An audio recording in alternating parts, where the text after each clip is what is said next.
حضرتك انت بتكلميها ازاي كده؟ صاحبة الكافيه، اهلا وسهلا حبيبتي. صاحبة المكان استاذة اهلا، ولاء. تعالي طب هاتي كرسي واقعدي معانا. ولاء اتفضلي اقعدي. قعدها يا مصطفى. اتفضلي يا ولاء. خلصتي تليفون قعدها. حضرتك؟ امسك هلو؟ فيها يا مصطفى. هاي يا مامي. يس بتقول هلو. اوه ماي جاد، دي بتتكلم لغات.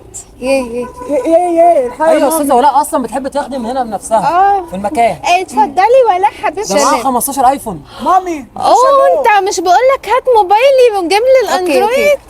باي. خبي مامي خبي. ماشي يا استاذة ولاء. بتعالى كده ازيك حبيبتي، اتفضلي اقعدي. لا متشكرة جدا. لا اتفضلي. لا لا لا مصطفى على فكرة بيكلمني عنك كتير، بيقول لي ان هو عايز يخطبك وكده لا والله كان مكلمني قبل كده وحابب. اصل انا اتخطبت والله بس أيوة. اكيد خطيبك مش قد كده يعني. مش قد كده.